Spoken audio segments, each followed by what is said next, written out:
سلام بیننده های گرامی، برنامه نقطه نظر را از شبکه جهان نما منظورتان میگردانیم. معلوم است که صاحبکاران در پیشرفت اقتصاد ملی سهم نظررس دارند و با تلاش های پیوسته در رشد مملکت سهم نظررس میگذارند.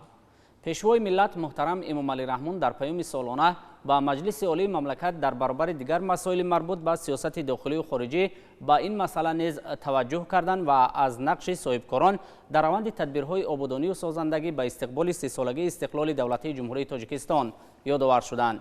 در برنامه امروزه وابسته به همین موضوع صحبت داریم با رستم رحمت الله صاحبکار، مشاور مالیوی و بیزنس ترینر. خب نخست میگفتید که سرور دولت در پیام امساله به مجلس عالی مملکت اساساً به کدام مسائل مربوط به صاحبکاری و سرمایه گذاری دخل نمودن و چرا؟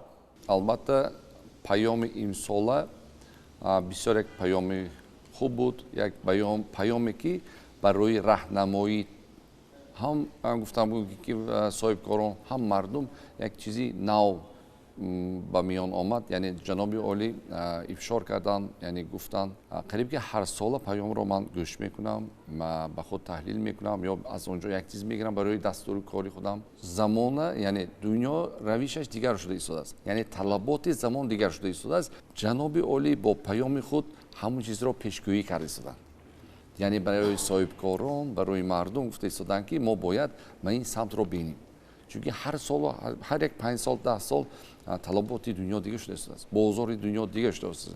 تا حتی همین صاحبکاری نیست، ببینید که تا سال 2000 اگر مبلغ داشته باشید، اگر مثال گفتم که شناس داشته باشید، تجارت که میشد. حاضر زمان نه، الکی 2020 تمام شد، الکی فهمی شد، تجارت در دنیا دیگه شد. حاضر به فقط مبلغ لازم نه، تا حتی شناس بوده لازم نه، حاضر زمان با فقط دانش لازم. من 5 سال آخر فقط دانش گرفتم، سفر کردم، در ترینینگ ها اشتراک کردم. من برای همین این چیزها رو گفته ایستادم. بسیار پیام خوب بود، بسیار چیز رو من با خودم قید کردم. البته جناب عالی بسیار تکلیف های خوب دادن، دستور دادن. البته امروز نیست برای پیشرفت جمعیت صاحبکارا کار و فعالیت کرده ایستادن. البته اینه ببینید که امروز جای کاری کرده ایستادن، آباد کرده ایستادن، ساختمان کرده ایستادن. خودی شهر دوشنبه بینید بوتون دیگر شده است. باورم است که بعد از 5 سال کلا دیگر میشه. این همش پیشروی، این همش سیاست خردمندانه جناب عالی، سیاست دوربینانه.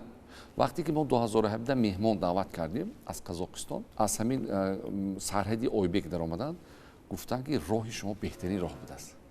انا که اینو ببینید که چندین سال جناب عالی پیش همین اول راه کردن.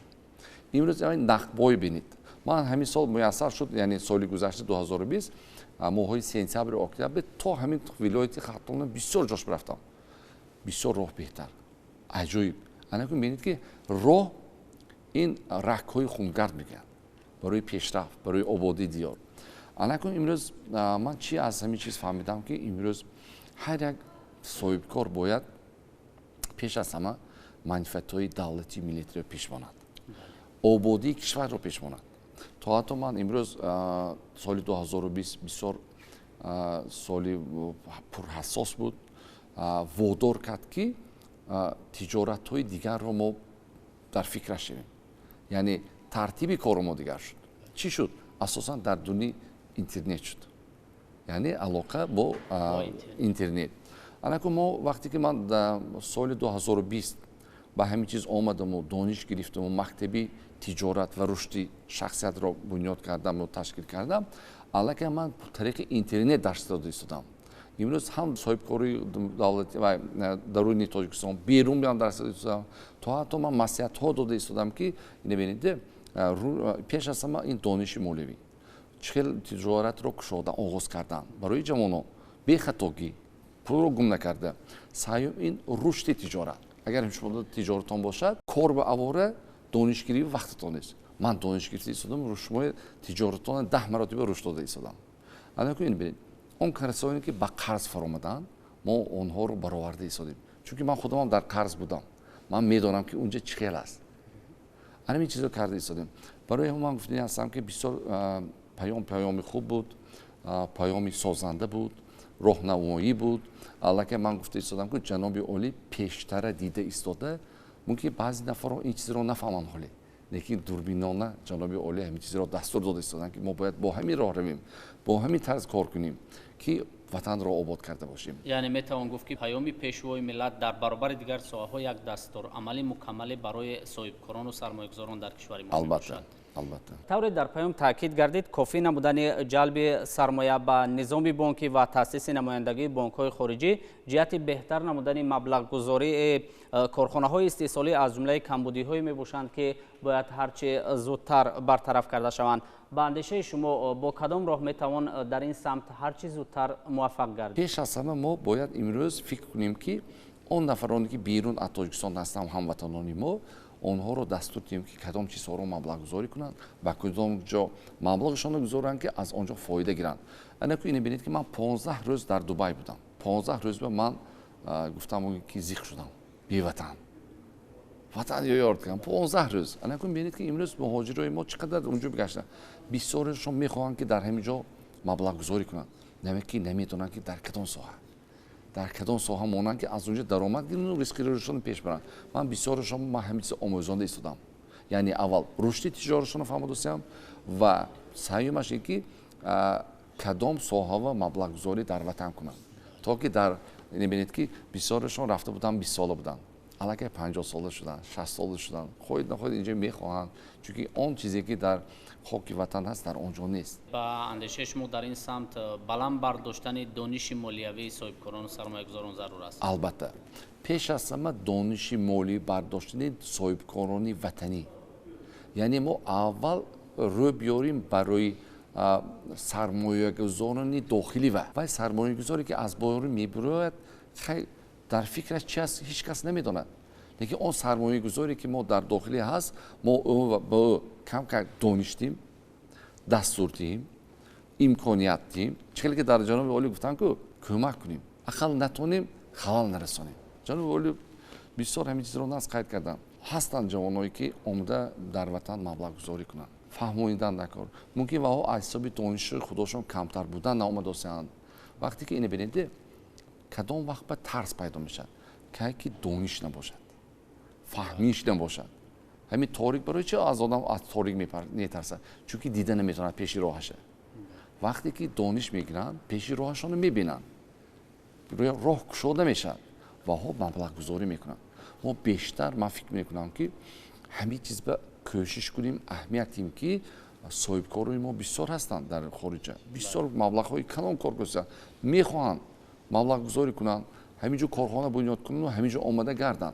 این 5 سال آخرین بسیار نفرها الکی آماده ایستادن مبلغ گذاری کرده ایستادن و امروز ما یک جای شویم و هم مقامات دولتی قدرتی هم مقامات مثال ما با این تشکیلاتایی که دانش مالیوی دادن دانش رشد تجاری دادن همین که کنیم که بیشتر مبلغ را در وطن ما آباد کنن آباد شده ایستاده با بیشتر میشود.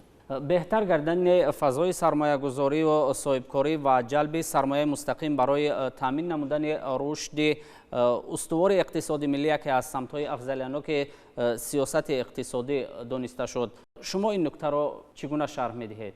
پیش برنده اقتصادیات این صاحب رشد صاحبکاری است.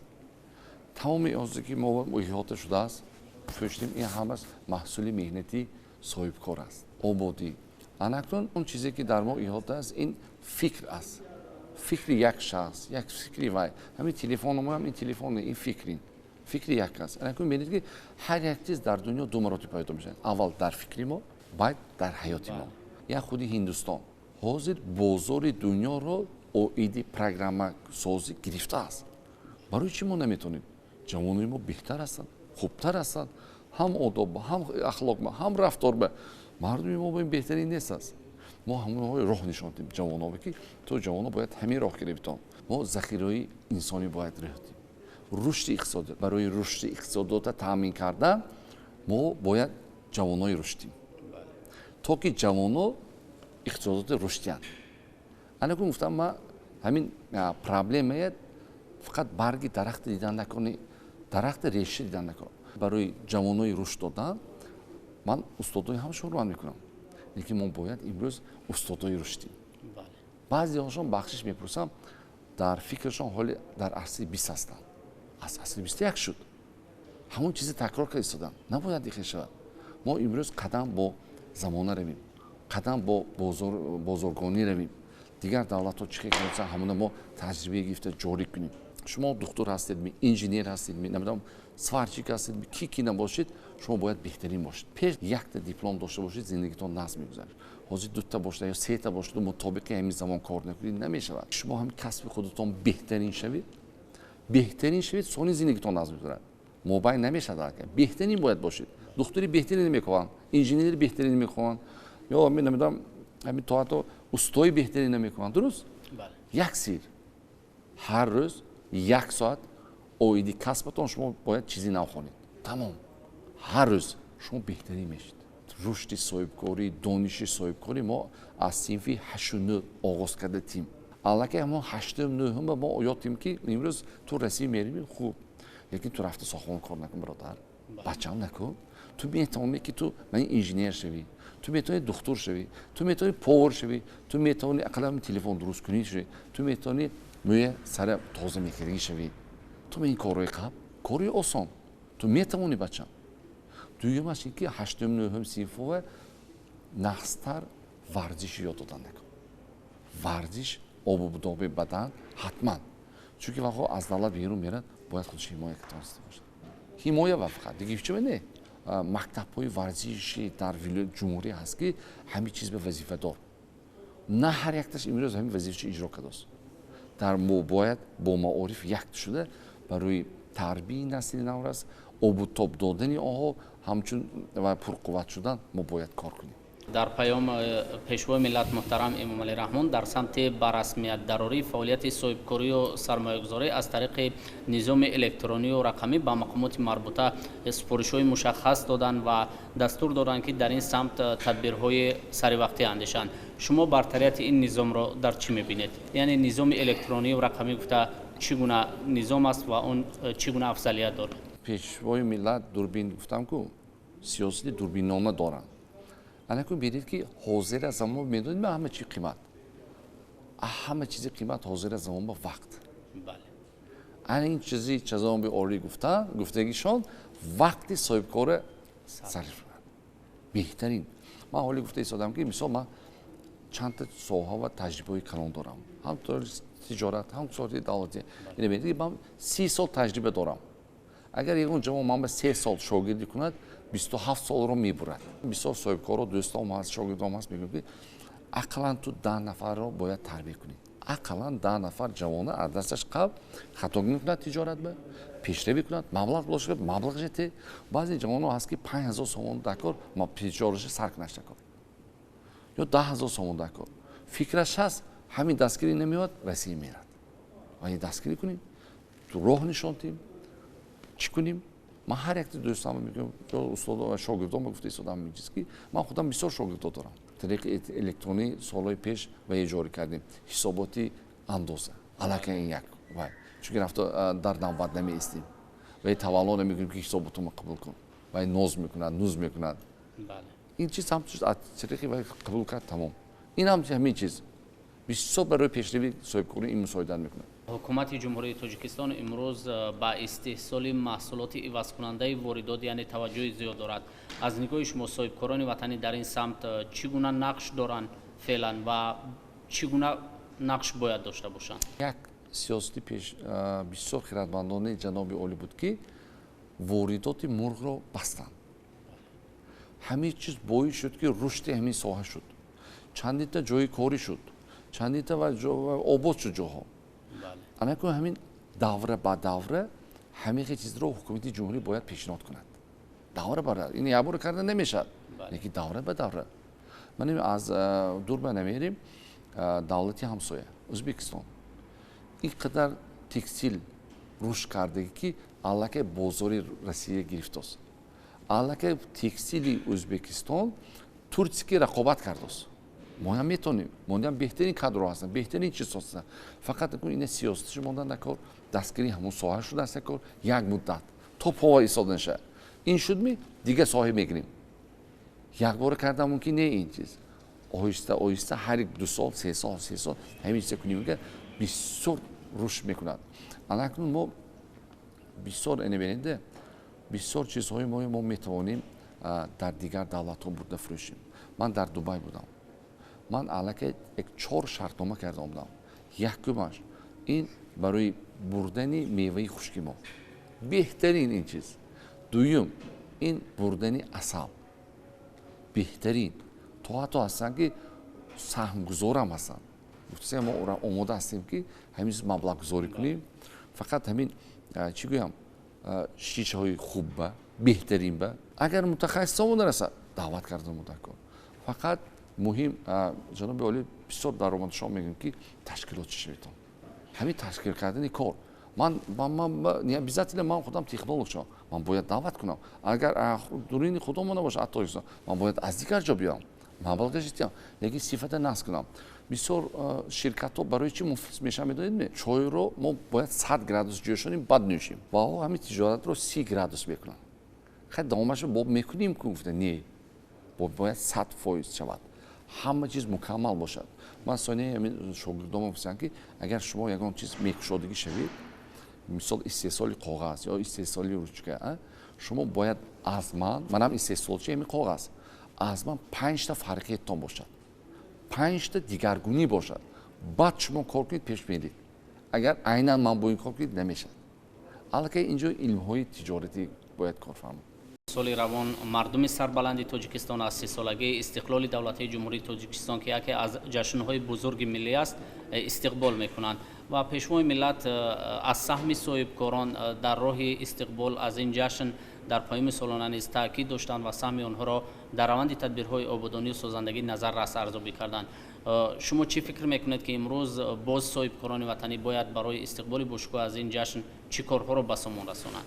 бинед ки давлати мо акнун 30 сола. худи ҳамин ҷавони 30 сола бинед ки ҳоли нағз ҳоли ташаккул нашудааст. бисёр чизро омӯхта наштакор ҳоли. Дуруст? Новобаста ҳамин пихаи пешравии мо аст. ина дида тавониста накор. ина на ҳар кас дида метавонад.